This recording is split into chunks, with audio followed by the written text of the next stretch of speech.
Aujourd'hui, on va retravailler sur les airs.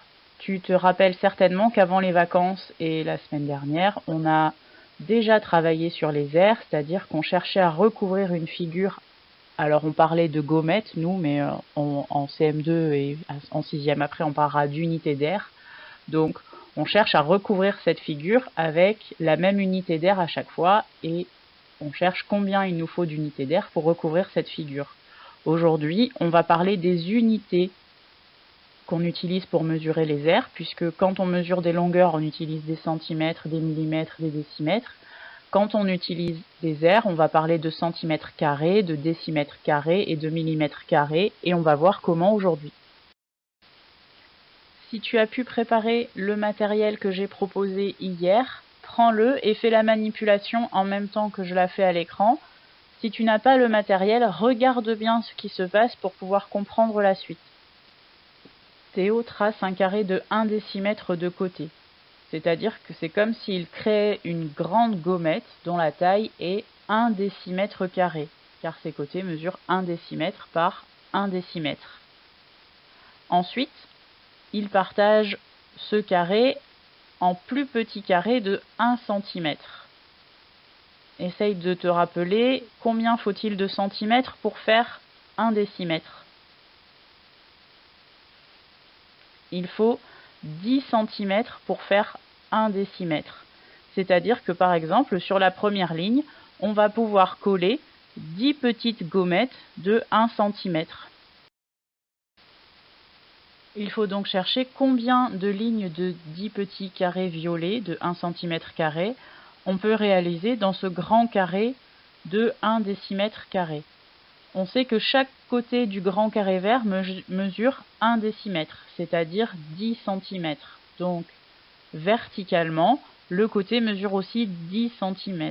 On peut donc aussi faire rentrer 10 fois un carré de 1 cm². Et donc, on aura 10 lignes de 10 carrés violets. Donc, on aura 10 fois 10 cm², c'est-à-dire 100 cm². Termine de coller tes petits centimètres carrés violets sur ton grand carré vert de 1 décimètre² pour le recouvrir. Sois précis quand tu colles, ne va pas de travers, sinon ça va faire quelque chose de bizarre à la fin et tu ne vas pas pouvoir faire le travail comme il faut.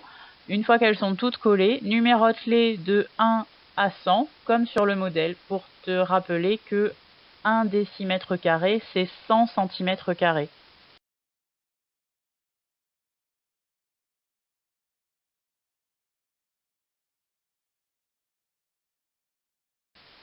Maintenant, on peut compléter le fichier avec ce qu'on vient de voir en faisant notre manipulation.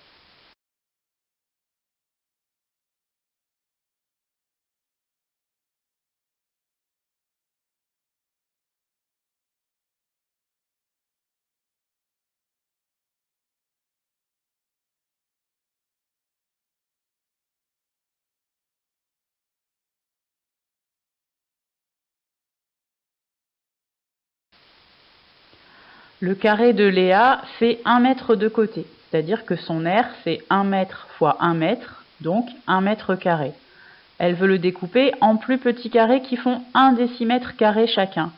Pour faire 1 mètre, il faut 10 décimètres. Donc en fait, on revient à la même situation qu'avec Théo, c'est-à-dire que sur une ligne, on va pouvoir placer 10 carrés de 1 décimètre, et dans une colonne, on va pouvoir aussi avoir 10 carrés de 1 décimètre de côté. Donc en tout, dans notre grand carré de 1 mètre carré, on aura 10 fois 10 carrés de 1 décimètre², donc 10 fois 10, ça fait 100. Il faut 100 décimètres² pour faire 1 mètre carré.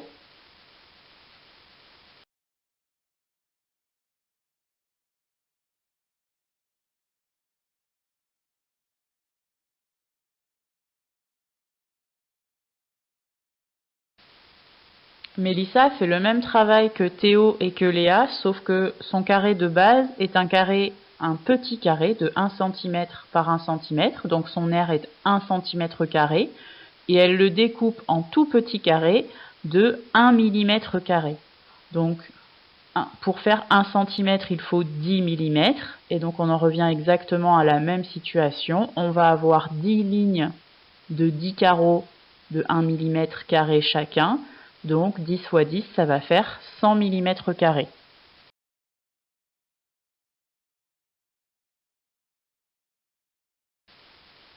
Maintenant, on parle de plus grande surface. Donc on te dit qu'un parc a une aire de 125 hectares. Les hectares, c'est une unité que on utilise très souvent pour parler de la surface d'un terrain. Et Matix t'indique que 1 hectare, en fait, c'est pour désigner 1 hectomètre carré. C'est la même chose. Donc en dessous, on va compléter 1 hectare. L'abréviation de hectare, c'est HA, égale 1 hectomètre carré. Donc 1 hectare, c'est la même chose qu'un hectomètre carré. C'est deux façons de dire la même chose.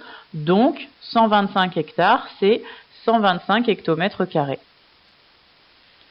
Pour chercher l'équivalence entre les kilomètres carrés et les hectomètres carrés, on décompose le kilomètre carré comme on l'avait fait dans la situation de recherche numéro 1 avec les mètres carrés, les centimètres carrés et les décimètres carrés. Donc 1 kilomètre carré, c'est un carré de 1 km fois 1 km. On sait que 1 km, c'est 10 hectomètres. Donc on peut transformer 1 hectomètre en 10 hectomètres. Donc ça fait 10 hectomètres fois 10 hectomètres. Et 10 fois 10, ça fait 100. Donc si un grand carré de 1 km², c'est 100 plus petits carrés qui font 1 hectomètre² chacun, un seul petit carré, 1 hectomètre², c'est un centième de kilomètre². C'est un kilomètre² qu'on a découpé en 100.